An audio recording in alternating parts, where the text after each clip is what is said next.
What's good, everybody? What's going on, man? It's Stephen Qualls II, aka Mr. Qualified. It's your boy, and we're back with the Wright Quallity Podcast. Now, you are probably wondering why the person next to me is not actually Wright the first. Do not worry. Me and Ashley are still good. She is still very much a part of this podcast, the foundation of this podcast.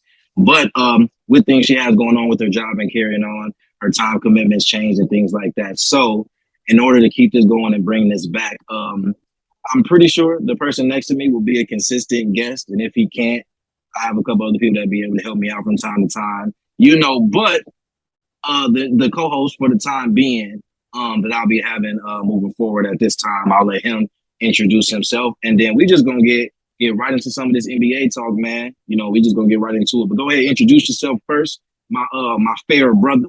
Good. Finally saying words. It's great. My name is Miguel. Me and Steve go way back to high school. Started off playing ball against each other, like in the AAU circuit, days passed, years passed. Stay in the game. I remember you repped Wisconsin games. South. But yeah, now I'm a basketball coach. I work over at Sherwood High School. I DJ a little bit, here and there. So, but I'm always tapped in with basketball. I would say definitely Bucks. I'm always tapped in with what we're doing, but in the league-wide scope of things, I love the history of the game. I'm a student of it. So yeah, let's get into it because there's a lot to talk about right now. Yeah, let's hop right into it, man. We are at the end of January. With the current recording of this, we're at the end of January. How are we feeling about the league right now, man? We're about give or take 3 to 4 months in, about 3.5, if we being extremely accurate. And we almost at the halfway point of the season with the All-Star game coming up. So how we feeling about the league right now? I think where we were at last year, where we're like, oh man, the parity of the league is way more balanced. Any team can take it. I feel like it's the same this year, but a little bit of a drop off just because of so many guys that have, been in and out of lineups. I feel like ticket sales have been kind of weird because guys on load management, rest days. It's hard. It's really hard to watch NBA games sometimes where I'm like, oh, damn, this Bucks Denver game is going to be great. And then Jokic is out. Or, damn, I can't wait to watch this Bucks game. And we got Drew out, Chris out. Joe Ingles getting in halfway through. Not saying that he's a star of the league, but you know what I'm saying. It's hard to watch some games sometimes. These marquee matchups are marred by injuries. So, I feel like I've been tapped in, but it's definitely been a little bit looser with how things have been going with guys in and out of lineups. Competing for a championship. And nobody wants the excuse in the playoffs of a team not being healthy and all the what ifs and shoulda, coulda, wouldas of that. So I feel like there's just a balance that comes with it. It's tough. It's like the Spurs MO for the last, 20 years. That's why I think we see teams more doing so, because it's just like, that's what championship teams do. Like towards the end of the season, that was a rarity. I remember they were talking about, Popovich has to be fined. He can't keep doing this.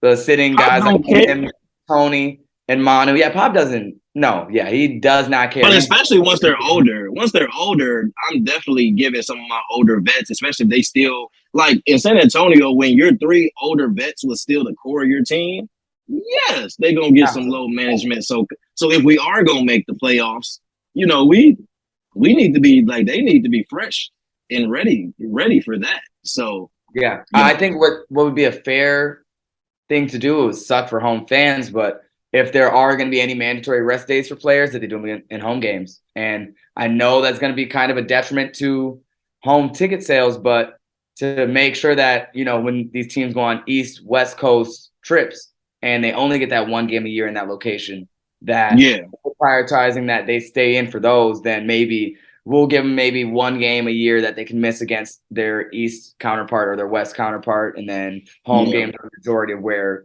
will allot, oh yes, you can take a rest day on this home game, So, it's going to be a lot of a balancing act for sure. But I think that's something that Adam Silver has to take a look at and think about. Hey, for ticket sales, for ad revenue, for everything under this large umbrella, like they have to figure out something now, because I can definitely feel like there's been kind of a lull. If I'm even like, do I want to watch this game without Jokic, or do I want to watch this game without? Oh, absolutely. And I'm a hardcore fan. If they're going to get the average just fan base to get, activated, they have to do a little bit more to entice people to watch these games.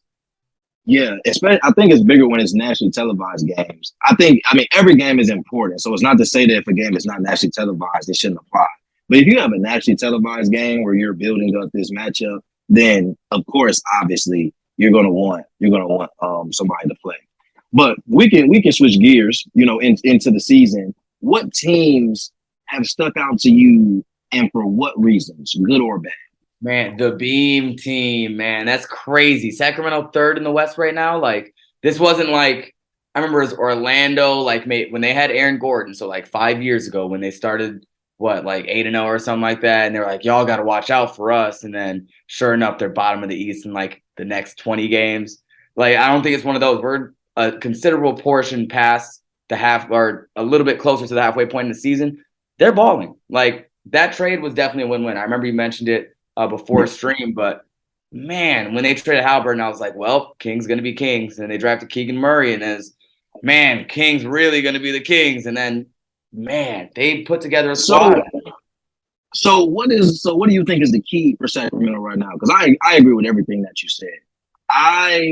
Sabonis should be an all-star reserve. That should be a given. Fox has always been Fox since he's been there. I think him and Sabonis are killer. I think the Kevin Huerter pickup was extremely underrated. And they're just winning. I can't say I've caught too many of their games, but just looking at stats and seeing highlights and just seeing how they've maintained in the West. Now, granted, this is not to take away from what Sacramento has done. But do you think that them being third has more to do with them winning or more to do with some of the other teams that we expect to be up there, either being unhealthy or just being in an odd place in the season right now? Take your Phoenixes. Take the fact that the Clippers just, got to 4 in the last about week or so. Like, do you think it's more one or the other, or do you think it's just kind of the balance of how the league is working this year? I actually think it's a tertiary option. I think it's because the standings are so close.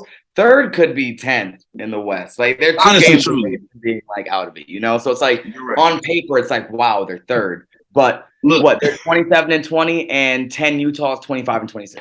Like, we're splitting hairs. Like, it's gonna be a rock fight come the last. Like, that's when the games are great. Like, catch me in April, catch me like right before playoffs.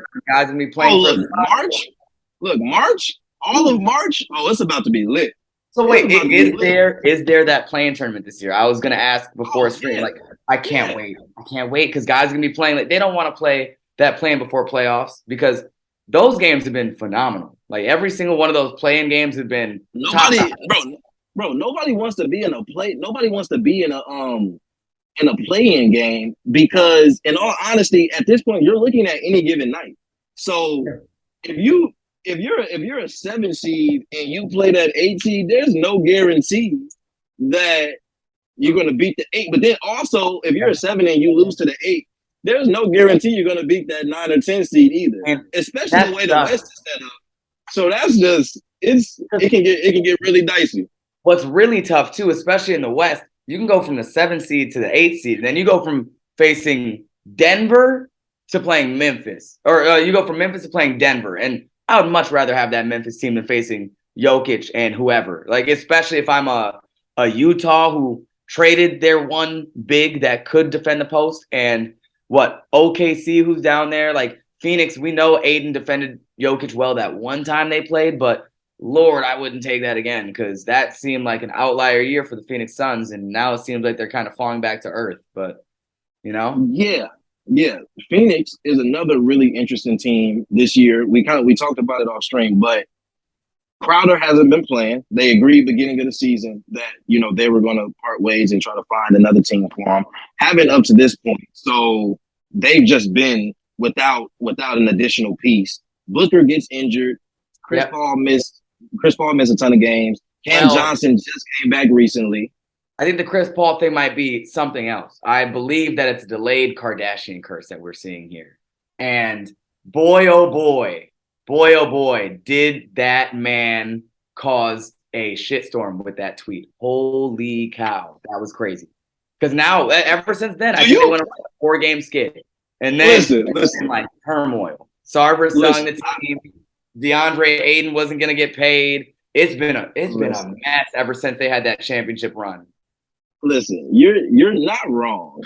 First and foremost, do you wholeheartedly think that Chris Paul did that? I don't. Oh my God. Personally.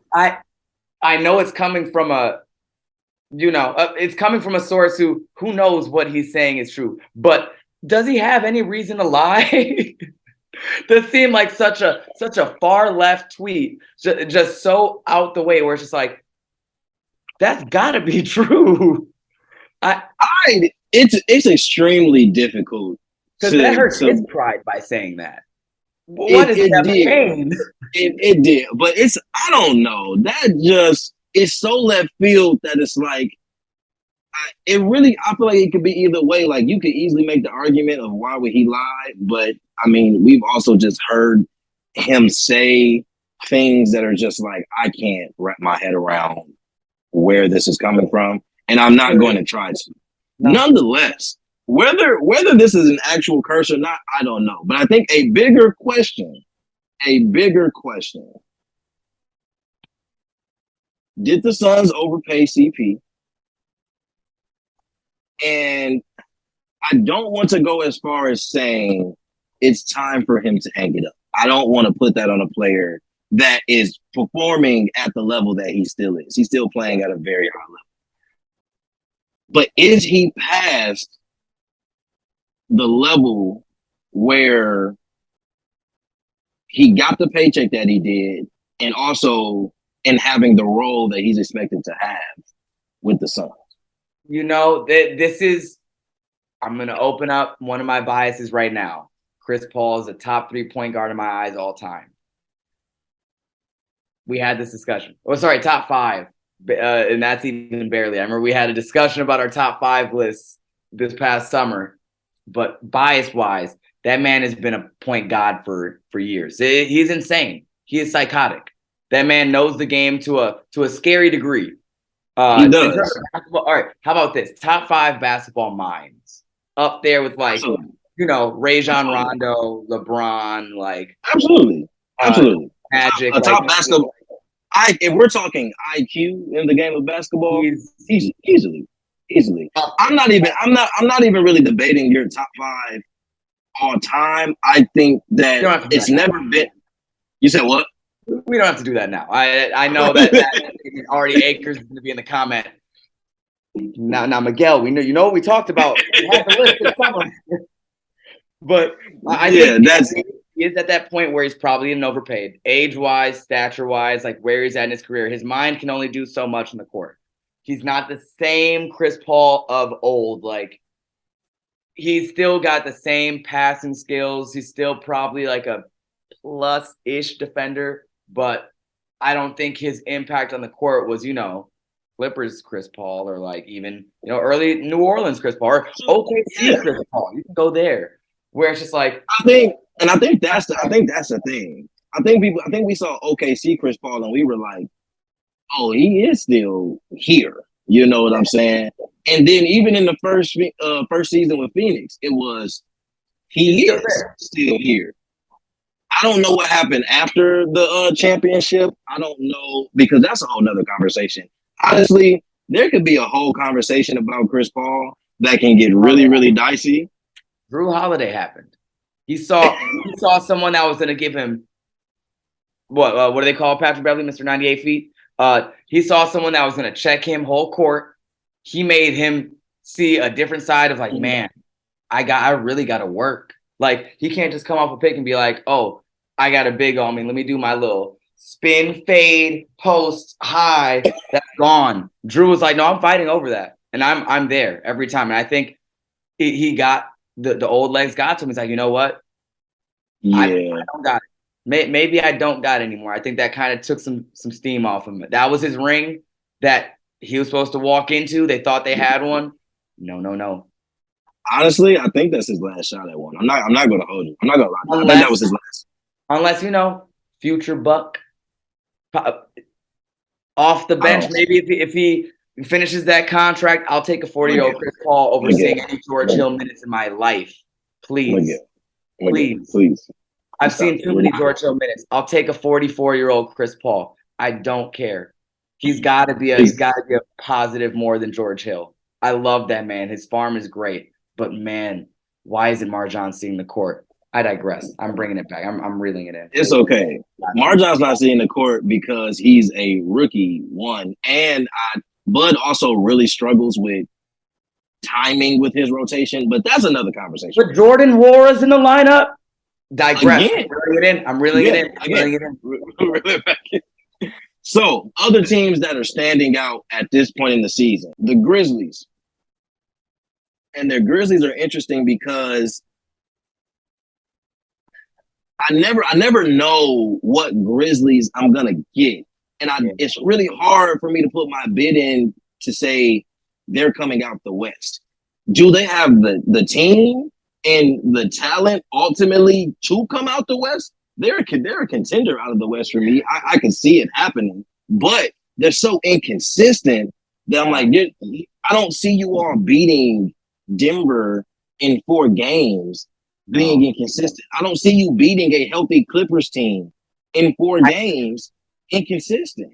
I don't see that. If there's a team already, No, sorry. No, I was gonna say if there's a team that's in that same vicinity that Memphis was in when they won the play-in and then they had their season they had last year, I feel like New Orleans is in that spot where they're trending up and Memphis is at that spot where it's like they're middlings or trending down because I don't know, just the culture it's built on like that rah-rah, like, oh, we're going to talk, we're going to do all this stuff. And when they met Golden State, they said, oh, we'll do that too. And I think New Orleans has that same personality, but I think it's a little bit more shored up with like, they've been winning games with guys out in the lineups for a minute now. Like Ja goes out, Memphis' identity is kind of gone. Like, New Orleans has been doing it without Zion for a minute. Brandon Ingram missed a big part of this year. Like they've been kind of marred by injury the whole time, and they're still showing that like that metal that they built in that playoff series against Phoenix. Like they can make some noise. Like I think with a healthy Zion, if they go into that West healthy, the game that really sold me was that I think it was like the third or it was like one of the first games of the season for Brooklyn. They got smacked by New Orleans. I think Brooklyn came back later in the season and got them back, but I just see them being a problem for some teams matchup-wise. Like, once they get going, they're defensively very scrappy. They got guys like Herbert like that are going to go out there, Herb Jones, that are going to lock up, and they don't care if, like, oh, they're going to get a bucket because they have guys that will get some. I forgot who that knockdown three-point shooter they have is. His name is evading me. Like, super knockdown. I'm going to pull it up. But in due time, I'll find that. But they got some nice pieces. Alvarado's very scrappy. Like they just seem like a hungry team that I think in the West can make noise this year. Like there's not a lot of teams that I see that would want to step in front of Zion going in the paint. And once he gets going, God bless. Here are my sleeper teams in the West. I think that Denver has respect now. I don't think Denver is unbeatable, but I think Denver has everybody's respect. Yep. I don't know if everybody respects the Grizzlies, right? No. Sacramento is new into this 4 year of playoff contention. The Clippers are extremely dangerous, and so are the Pelicans. And the Clippers are dangerous because although they still have some things to figure out, I still think when healthy and when locked in, Paul George and Kawhi Leonard are still more than likely. I don't really know if I can name 5 more duos in the league better or that I would take over those two healthy. I know that's a big asterisk. Yeah. Healthy. But if they are, with the depth that they do have, they can be an extremely dangerous team and an extremely tough out. even in a really close Western Conference. I can only think of two duos that are remotely close with AD and Bron and Giannis and Chris. Would you not say Brown and Tatum? You could throw them there too. I'm never sold on Jaylen Brown. Like a big that really can't handle and has shown. That is so annoying. That is extremely annoying. Recency bias with those 2 missed free throws against the Knicks. Like I was gonna say no clutch gene or lack thereof. I don't know. He's like, at least Chris has shown me that he can win games and do that shit down the stretch. I haven't seen as much from Jaylen Brown. Like he's had big games. He has the capability to do so, but then he could drop 14 on a night, just be like gone. I don't know. My personal take on it. And it was Trey Murphy the third. Shouts out to that shooter out in New Orleans. That boy has a wetter season. So hot. Yeah, I don't disagree about Jaylen Brown. It frustrates me that he can't dribble the ball. Still after all this time the same about Chris, but I'm like, he's our best passer. So let's be real. He's got to dribble to spots to make those passes. Yeah, I wouldn't get into the weeds of one comparing those two as players. They're just different players, but for the role, I've seen Chris excel in his role more than I've seen Jaylen Brown excel in his role. And that's the best. That's the best way that I could make the argument. That's fair. But speaking of Boston though, when healthy at full strength, does Boston have a flaw? Something very out of pocket. Let me bite my tongue on that one. Their coaching staff is shored up now. Yes. I like Mazzulla a lot. He seems like a very high character guy. Seems very, amicable, and he's got the respect of their locker. Yeah. They have a flaw. Hard to say. I can't think of one right now. Maybe the presence of I would say a true point guard, but I mean Marcus Smart is that. Like he doesn't care about his shot, even though he operates go down, he will take a lot. He's a great defender. I don't know, maybe bench depth. I still don't trust like Derek White all that much. They have the Time Lord down there. Who else do they have off the bench for them? Does Grant Williams come off the bench or no? Yes, he comes off the bench. Yeah, I don't know. Maybe just like if one guy goes down, like who steps up? Our team, like I feel like we have a system enough that like it can get it done. For Boston, I feel like you miss Tatum, Jaylen Brown will step up and put those points on the board, but I don't trust it as much as if we lost our star player, Yeah, I mean, I think there are at full strength. I think there are a lot of parallels between both of those teams, the Bucks and the Celtics. They're contenders. If we're going to be real, they're both contenders, and they're probably, at least as it stands right now, in my opinion, the top two contenders out of the East. I don't know that Boston has a flaw if they have all their pieces. Not to say they're still beatable, because it just comes down to who can have the bigger game and who they're playing. And who has a healthier took them to 7 with no Chris last year, like for any of them, Absolutely. And I think that Brogdon is a great addition for them, but I've also been really intrigued with how they used Brogdon. It's interesting. It's interesting seeing him in a very limited role, right? Capacity almost. Because from Indiana to there is night and day. Which is expected, because he's coming into a team where he's no longer essentially your first option. He's more like your third or fourth if he's sharing the floor with your starters. Which, I mean, makes sense given the totem pole. I'm not saying he should be higher, but I'm saying.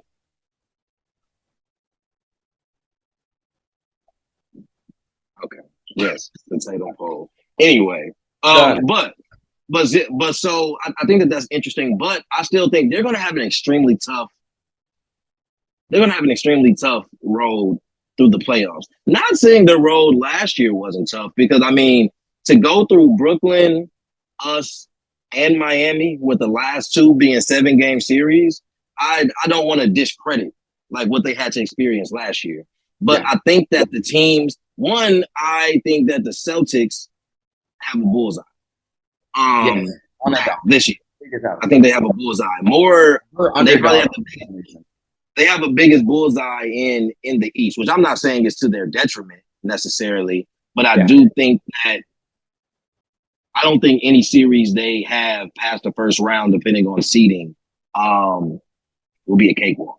No, because everyone has their eye on him. Philly, I know Embiid hates playing Boston. He's never had a good playoff series against them ever. We don't like them because we've gone back and forth through these last few years already. The one we went to 7 and just couldn't get it done before Boston had Kyrie. That was the Scary Terry series. Then when we trounced them when they had Kyrie. And then I think we've kind of not seen them until last year. It's about Chris, and you know what?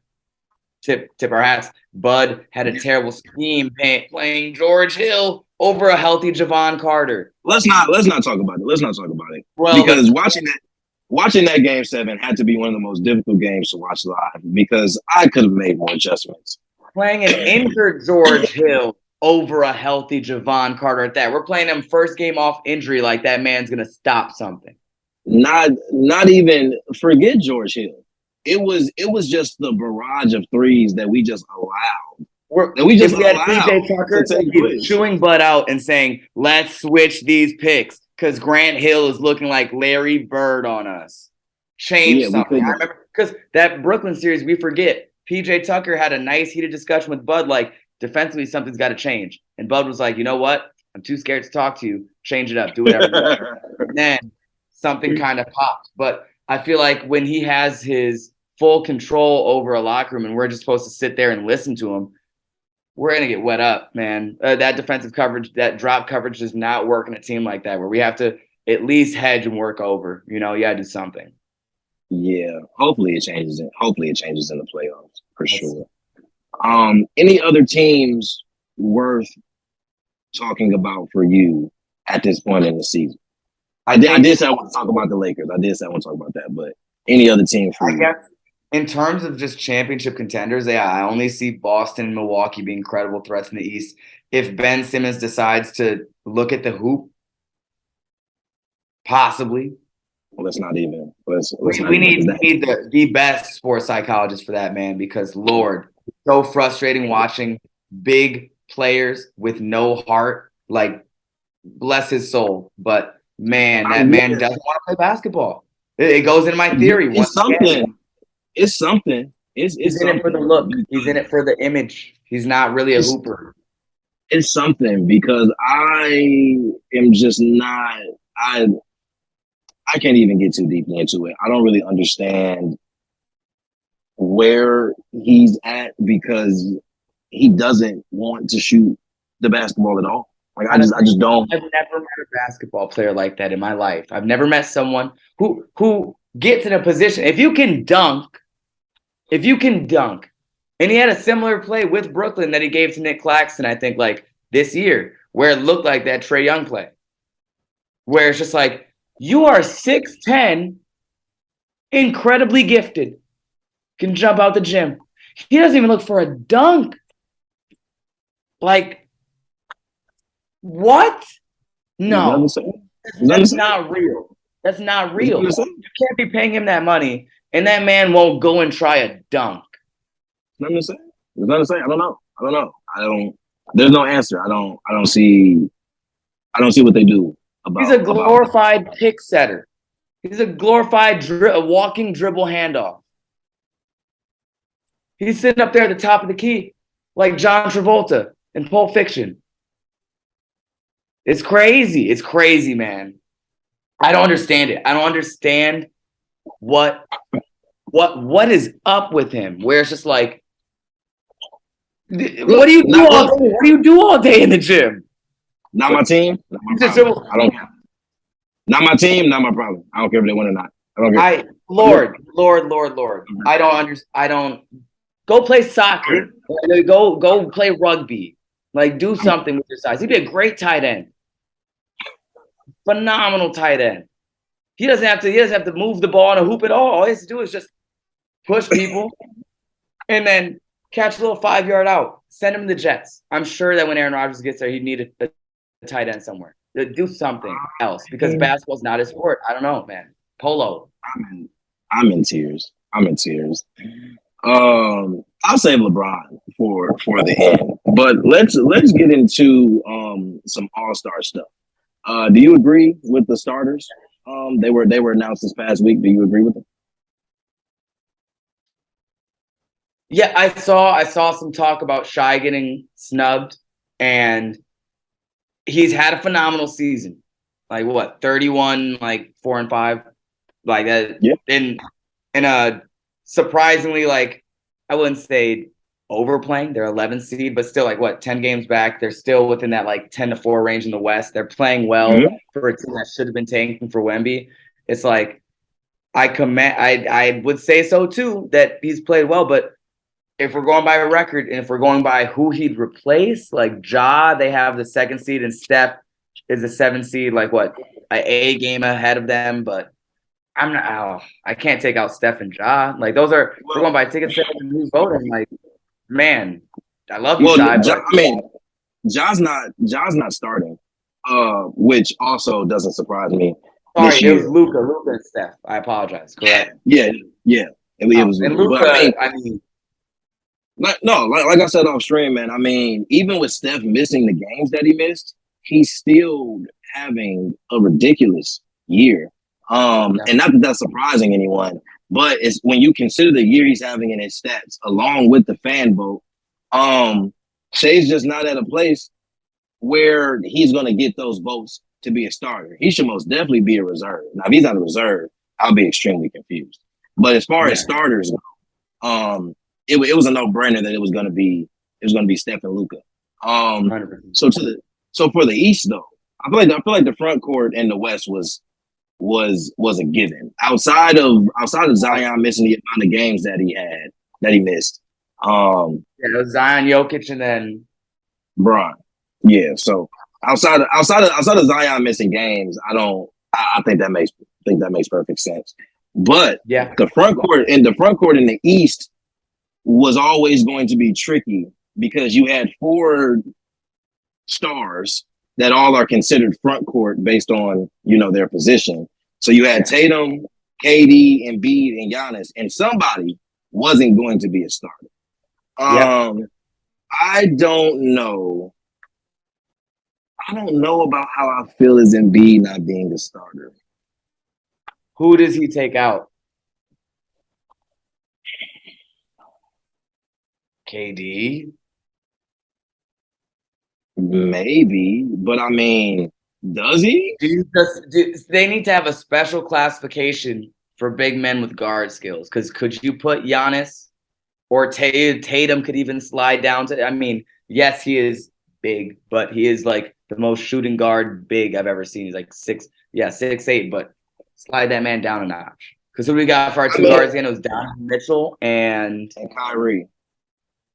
And I don't care which guard you replace, but I'm replacing one of them with Embiid. I'm replacing Donovan Mitchell. I'm going Kyrie, Jason Tatum, Giannis, KD, Embiid, and then when KD hops out, then Donovan Mitchell can assume position. It would make a lot more sense like that. Absolutely. I think there's so much position in the front court and back court are super arbitrary, where they just need to go like your top 5. And then go from there because, like, it's probably going to shake out. There's a couple of guards and a couple of bigs in that top 5 as there is. It's not going to be a top 5 of, I got Ja, Steph. I mean, it could. Ja, Steph, Luka.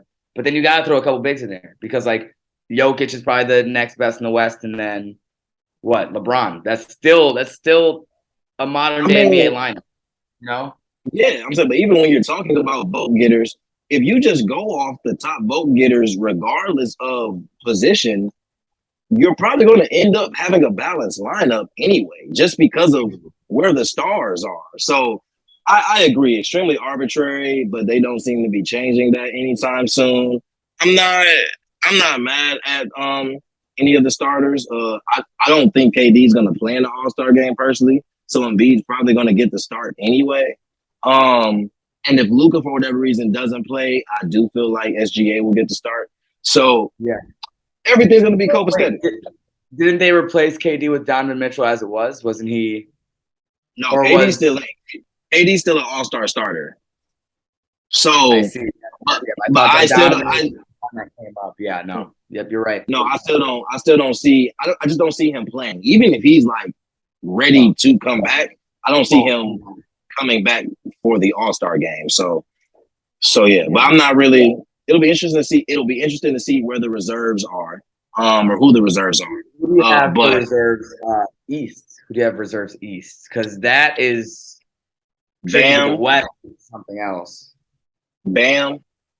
Who else is in the East? It would have been Halliburton, but easy. I'm very much a Bam hater. I don't typically watch Miami Heat games. He's been balling like that this year.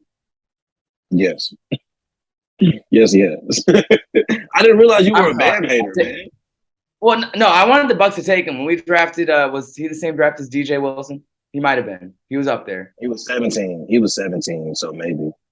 Yeah, but I love his game. Just, I guess, from being a Bucks fan and watching us cook him every year, I guess I'm just never too sold on him. I guess that's just me, because I don't know. I guess my mind goes to Jimmy Butler first, but I guess if he hasn't been really there this year, Halliburton, you're right. He should have been an All-Star this year if he didn't get injured. He was Halliburton. Jimmy's such an interesting case because Jimmy's just not his numbers will never reflect. Wow you to say that his numbers will never reflect his impact on the game.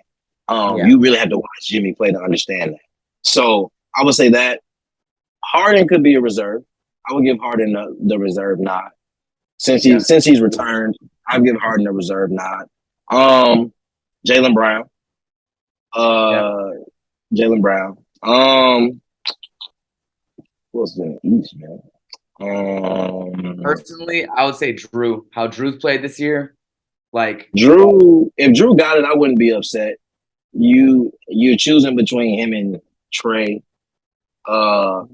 Julius Randle. Even though I would want LaMelo to play just for fun, I thought he's missed too many games. Oh yeah, he's missed way too many games. Julius Randle, potentially Brunson too. Both. I don't think both make it, but both would be deserving, in my opinion. Have a case. Yeah, I want to say that's about it for what I'm thinking in the East right now. Garland. I don't know if I'm taking Garland over any of the other guards that we've thrown out there. Maybe due to injury, he slides in potentially. DeRozan, Zach LaVine. DeRozan, maybe. I don't know how I feel about LaVine. I don't know. But DeRozan, I would lean more DeRozan too. Out of those two on the Bulls team, DeRozan would have to get the nod for me. Yeah. But that's tough. I think I agree with you on a lot of those. I see Bam on a lot of lists. I just big hater. I'm a fan of all-star games that are fun. Personally, guys like Rudy Gobert and Bam don't make that game fun for me. The more guards and like athletic bigs I can see, the better. Every year I've always said it, where I'm just like, why is Rudy Gobert getting an all-star spot? I love him. Because you have to give him the recognition. You have to give him the recognition. What does he do for the game? What entertaining things can that man do on the court? That's why I'd rather see LaMelo over do what? He blocks shots. He's a defensive stalwart, is what he is. They'll throw a lob and he'll tip it out, and I'll boo the screen because personally, I don't want to see that. But I understand completely why they throw him in there. Talent-wise, skill-wise, he did a lot for his team. But man, please. So what else? So what about the West then? Who are your reserves in the West? Ja, Sabonis. It's tough because I want to throw Fox in there, but I gotta wait because Dame, Shy. All three of them don't make it. That's the thing. Between Dame, Ja, and Shea, I don't think all three of them don't make it. Nah, they could, but I don't know. I don't know. No, they won't because he's still got what? This deep. What you got?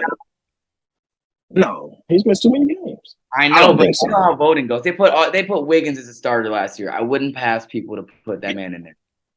God bless Andrew Wiggins' soul. The first and only time he'll be an All-Star. The first and ever time he'll be an All-Star starter. We'll never see it again. I still will not forget that. I mean, Kawhi's got to. They've missed too many games. No, they missed a lot of games. I said it. Ant deserves it. Ant deserves one for. I mean, they're having a solid season. He's missed 0 games. Like, Ant should be there. Lauri Markkanen should be an All-Star. Lauri Markkanen, that's my boy. Lauri Markkanen's got to be in there, man. That man's been balling. Like Lauri Markkanen should be there. Reverse dunk he had alone, I was like, I didn't know you had that in your game. Yeah, he's been a monster this year, man. He's got to be one. He's been a different player in Utah. It's a short list of like 7 guys, right? So yeah, I'd say like Sabonis, Lauri, Dame, Ja. Shea has to be in there for me, so I'm gonna count him as 5. Shea has to be. 100%. And we said that's 6. Anthony, that's 6. You could throw that last one to Fox. You could throw that last one to what? Jordan Poole, and that's just. I'm going off of just like who would vote for who.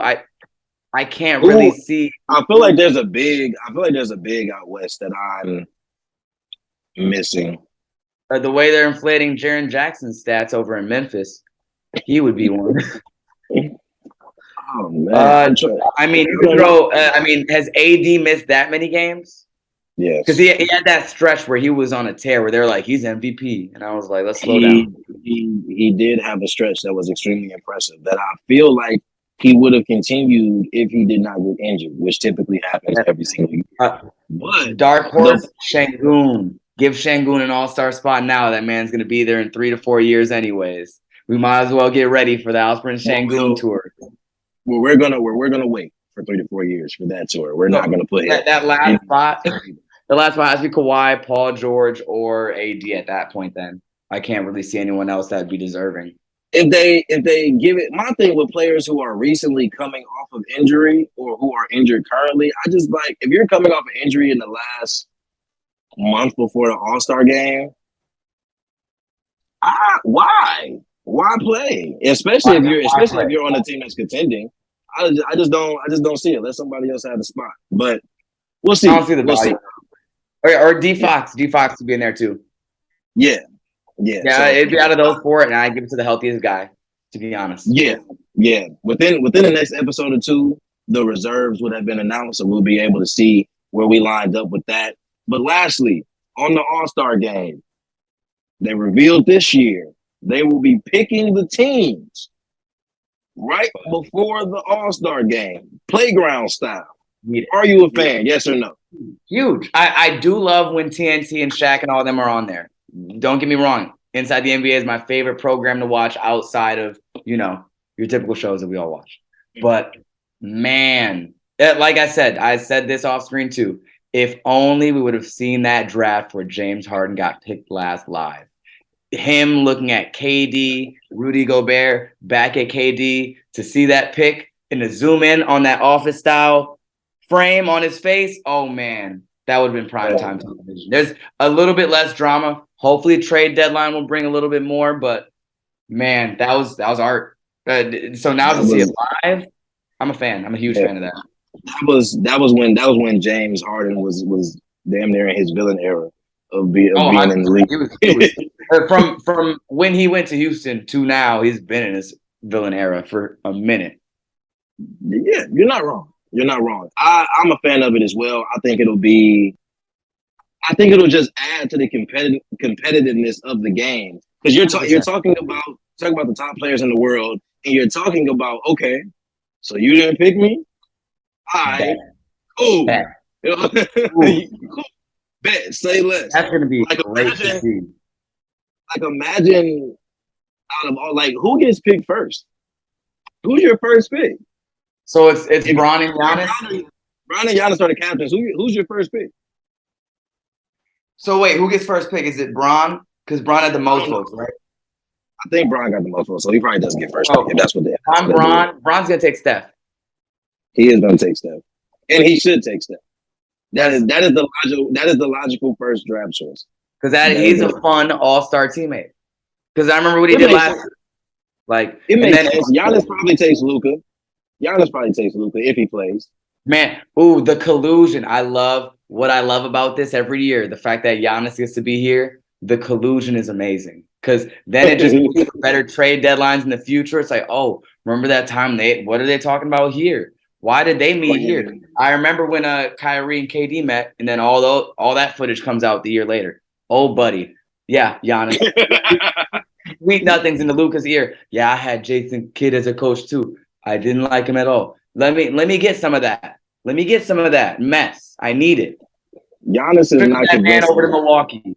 Giannis is not convincing nobody to come to Milwaukee. But I don't know, man. Maybe. You never. He doesn't have any discussions like that. He's talking about, oh, how are your kids? He's talking everything that's not basketball. No, absolutely. Yeah, but no, I can't wait to see that. I think All-Star Weekend is going to be exciting in general. I don't know how I feel about it being in Utah. Not that I'll be there, but I guess that's cool. When is it coming to Milwaukee? Please. No one wants to go to Utah. No one. No time soon. No time soon. Maybe like if Giannis, Maxwell. if Giannis gets another chip, maybe in the next 5 years we get one. We deserve it. We built that new stadium. They're sending us to Utah to have fun. I don't think they can even legally drink. No.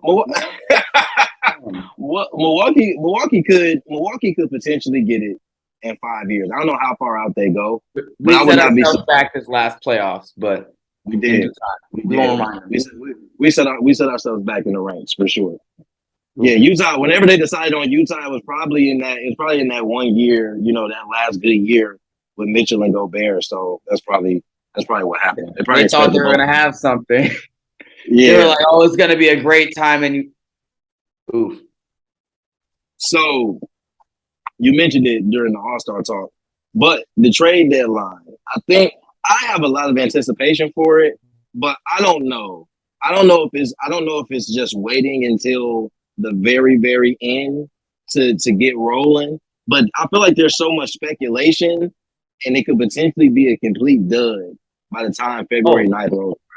100%. I'm scared because we've been blessed with some great trade deadlines. Like the last 3-4 years have been like reality television. It's been messy. Like between last year, James being like, I don't want to be here. Send me away. To this offseason with KD being like, I don't want to be here. Send me away. Like there's been some mess with teams not wanting or guys not wanting to be on the right team. This year we have Jay Crowder.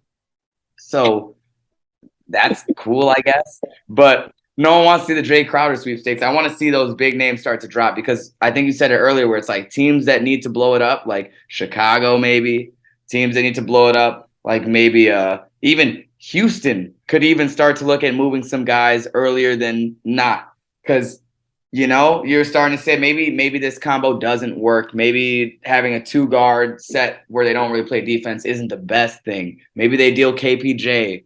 Maybe, a team like the Jazz start to think like, oh, they have high trade value now. Maybe a playoff team will want Jordan Clarkson, like I'm starting to think that there's going to be more big names that go.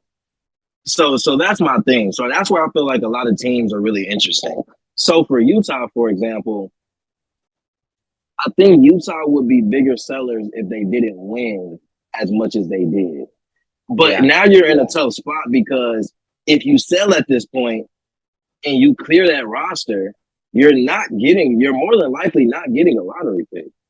I don't know where some of the other one. You could trade for one. But are you trading for a 2023 pick at that point? Are you talking about 24, 25? And what is Utah's plan now? Because do you build around Laurie if you're Utah? Right. Like I don't know. It's a weird middle point for them. So they're in a weird spot where it's like you could easily sell players like Clarkson, Beasley.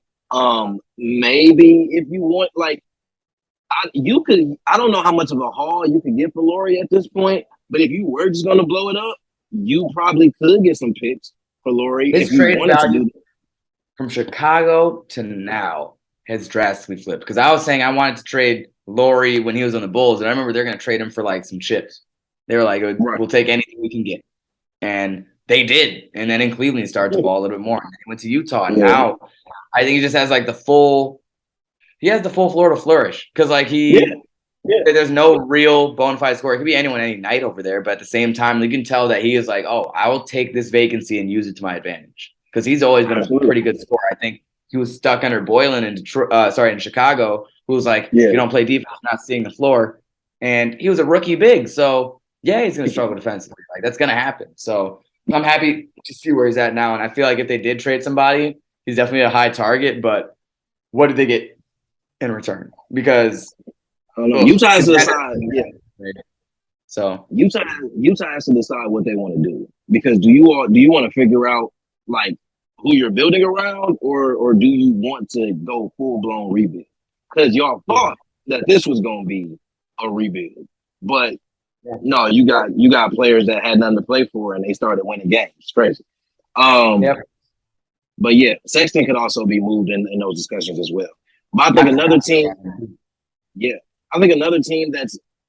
not in the same position in terms like from team structure, but they're in the same position in terms of probably needing to sell at the trade deadline. It's Toronto. I'm like, what are they doing? So I don't know what's going on with Toronto. I don't know. I mean, they've had like OG's been in and out. Van Fleet was in and out. Siakam went out for a little bit. So they've had injuries. Don't get me wrong. But even when they've all been healthy and playing, they're just not a threat.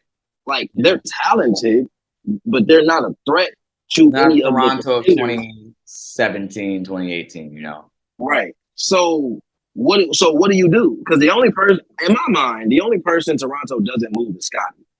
Obviously. But Pascal, OG, and Van Fleet, see what you can get. Yeah. And I think it's that time. Because to keep them around for what? Keep them around for what? You got to go younger. You got to go something drastic. Because, they're not going to get a chip this year. Same with Washington. I don't understand what Bradley Beal's dream is there. I still like for 12 years or however long. I don't want to. They already moved Rui. So, I mean, I feel like it's going to happen. I don't know if Kuzma gets moved at the trade deadline, but I also don't see him re-signing with Washington. So Beal can be traded this year finally. I think last year was the 1 year where like he couldn't because he had just signed, correct? Now he finally could possibly. I mean, he still has to clear it ultimately. He has a no trade clause, correct? Yeah. So give me him to Denver. Like let me shake something up because like they've already Denver already did a trade with Washington. I don't know if they go back and try to get Beal again, because that's how Morris got over there. Barton. That's how Morris and Barton got over there. Yeah. So I don't know. So I don't know what they decide to do with that. But yeah, I don't know. I just want Beal to be somewhere where we can watch him. I don't know if I've watched Bradley Beal more than when he comes to play the Bucks, because you're very skilled, you're very talented, but you're in a wasteland, buddy. You're not doing much there. And he's always in and out of the lineup. And at this point, he's just getting paid. Like, yeah, he's not Dame. Yeah, and Dame is in such an interesting situation because Portland is not. They're not Toronto talent-wise, in my opinion. Yeah. But Portland just like they're a good team. They're a solid team. There's not a threat. They don't have enough to contend with just like a deep Western Conference. So they're missing 1-3. It feels like the Clippers of old, where it's just like if they just had a 3 that could like come in and do something. Because they have Dame, Anthony, and you have Nurkic, and then you're just kind of middling at that 4-3 spot. You have Grant, But I But he's don't their know if four, right? I think he plays there for more often than not. And I So who also is don't it? think I don't know who else starts for them. Because it just feels like they're missing one of those guys that, it was like the Al Farouk Aminu spot where it's just like he just needs to come in and hit three and play some defense. That Dorian Finney-Smith spot. Yeah. They're right there. So yeah, I'm not sure. I don't know. Might be Shaden Sharp or maybe Josh Hart even. I don't know if Shaden Sharp starts, but that would make the most sense. Yeah, got to be Josh Hart. But they're at that spot too, where it's just like a couple guys where it's just like Dame, they should have probably shipped a little bit ago, especially if they're gonna go Anthony Simons be their guy. But they should have been shipped Dame when they should see. But Dame doesn't. If Dame wanted to go, Dame would have been out of there. They would have easily found him. They would have easily be in Milwaukee right now. I'm still down for a Dame for Middleton trade. I'm not gonna lie to you. I don't know though. See, I feel like we would have to trade Drew. I feel like we have to trade Drew. No, why would I trade Drew? Because Giannis said he wanted to play with Chris for the rest of his career. You got to keep the star happy. That's cool. Giannis said that right now. I'd have a serious conversation with Mr. Antetokounmpo, and I'd be like, listen here, we love Chris. We paid Chris, and Chris did everything that he could for this organization, and we are thankful. But if I am going to be getting you Dame Lillard in return and keeping Drew Holiday, imagine how much rest Giannis can actually get. Just imagine. That's all I'm saying. That's all I'm saying. That's why I think it's worth it. I don't think that's ever going to happen anyway. But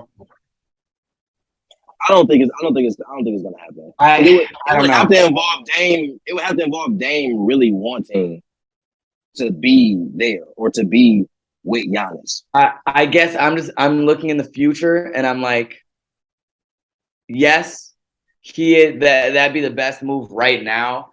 For 3-4 years down the future, I don't know. I'm not saying that Chris would be better than Dame. I don't think that's ever a world that we're going to see. But I feel like that drop-off for Dame will be stronger than for Chris because Dame relies on a lot of mobility and athleticism to get open for his shots, and Chris can kind of rely on his size where he doesn't really rely on athleticism as much. In long run, I feel like that because we've already seen like tremors from Dame this year where he had that stretch off of injury where he just wasn't getting the lift on his shot and he was just a little bit off. And then he dropped 60 a couple nights ago. Like it's kind of back to Dame of old, but that's the only thing that gives me pause. We already know Chris is inconsistent and that he's kind of 50-50 from time to time, but we know what we're going to get. And that chemistry is like that. So that's the only reason why I'm like, I would be weary on that at all. The chemistry is. If I had Dame for the next 2 years, 100%. God bless. Yeah, we're ringed up. I think it would depend on. I think it would depend on Giannis, honestly, because I also think Giannis isn't looking. Giannis is thinking the rest of his contract, and you get Dame, and I just feel like that changes the game. I feel you though. That changes the game because Giannis has 3 years left. Or is this the 3rd year of the 5-year contract? Could be. I think this is the 3rd year. Yeah. So he signed it after the bubble. Yes. Yeah. If there was one trade that you would want to see done this year, what is your dream trade?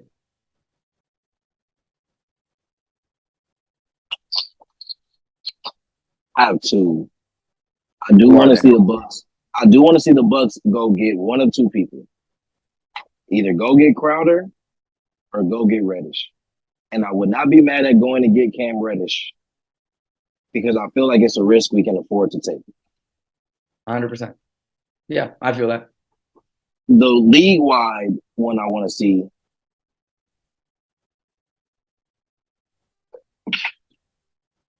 It's not going to happen. I want to see Van Fleet to LA. I knew you were going to say that. I saw the tweet this afternoon where it was like, Van Vliet, you're officially a Laker. Lakers Twitter loves to Photoshop everyone in Jersey.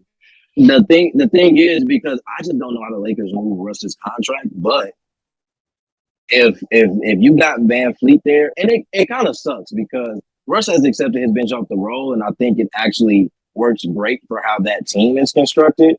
But it also leaves that starting lineup with a lot, to desire. So it's kind of like picking your poison with that. But honestly, I would like to see Van Fleet, OG, and Siakam all in situations where they can win and be playing basketball that's worth it. Who?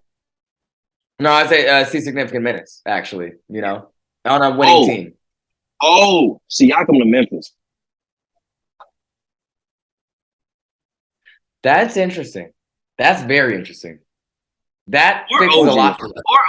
Or OG, honestly. Either one. OG for Dylan Brooks would change that Memphis team considerably.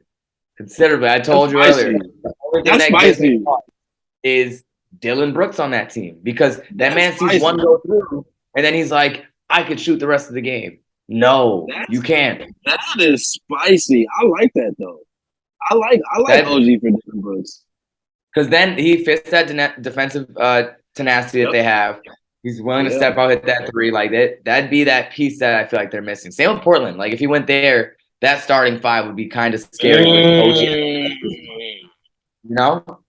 Even Siakam to Portland to get another offensive weapon slide too. Jeremy down to the three and be a supersized three and have Pascal go forward. They would be. That's a five that's like, okay, they might make something. I like that. They can make a push. They can make a serious push.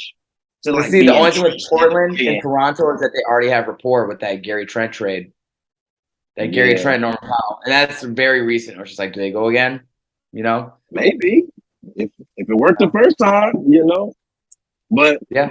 So it'll be interesting to see. Within the next couple episodes, the trade deadline to come, so we'll have a episode where we fully cover that, and it'll be something to see. But man, what a jam-packed first episode back. I mean, there's a lot going on in the league. The league is about to pick up. So I mean, there will be drama in scores and standings and things to discuss. As we go forward. So yeah, but man, welcome aboard, Mr. Browne. Glad to have you here. You know what I'm saying? Yes, sir. Very happy. I can't believe that episode's done already. I was ready for another 15, 20 of this. I am crying. Oh, we can go for hours. That's not either here nor there. Yeah. But yeah, we were on for an hour before this. So you're absolutely correct. So this is how this typically goes. But yeah, man, until next time, until we're back with more sports news and updates, we'll catch y'all next week. Peace. Good.